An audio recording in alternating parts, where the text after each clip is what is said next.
Hey, have you heard about grow groups at Crosstrail?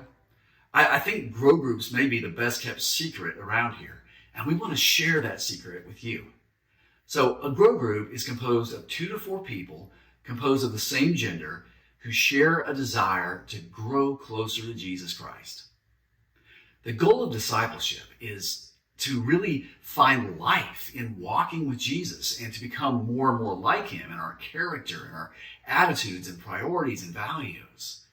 So the question is, do we get closer to Jesus and become more like him in community or in our own quiet time with God? And of course, it's a trick question because the answer is yes. The scriptures show us that we need both of these environments.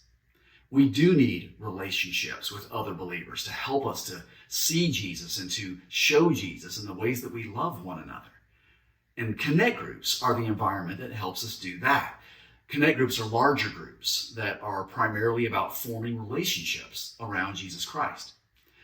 But it's equally vital that we are spending time alone with him, being in his word on a regular basis, confessing our sins, applying what we're reading to our lives, having those personal conversations with God in prayer. We also grow more when we're intentionally showing others Jesus through our own lives. But you know what? Polls reveal that only a very small minority of Christians read their Bible regularly or have a daily quiet time with God. And even fewer are intentional about sharing their faith. The fact is, it's just hard to be consistent with these spiritual disciplines when there are so many obstacles and distractions that Satan can put in your way.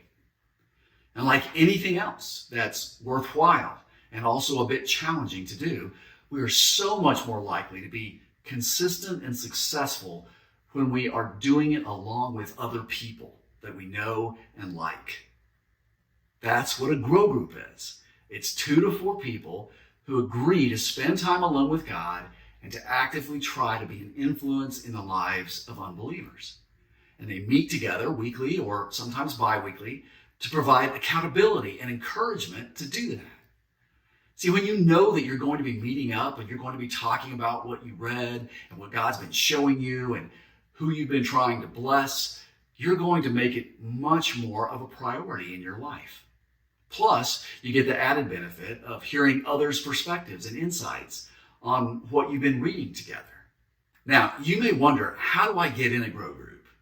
Grow groups usually form organically out of existing relationships, and that's how they work best. Often, they form with people who are in the same connect group. And there's not a bunch of hoops that you have to jump through. Just ask another person or two in your connect group if they would like to form a grow group with you. And once you've got your person or your people, decide together when is the best time to meet and where. Or do you want to meet online? Then get a journal, decide what book of the Bible that you're going to start with and how many chapters you're going to read each week, and off you go.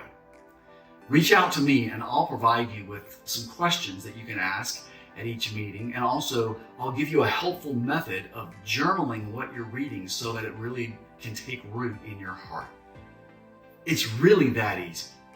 And I promise you that nothing will grow your faith and your relationship with God more than developing these vital formational habits of spending time alone with him and helping others to see him through you in your life.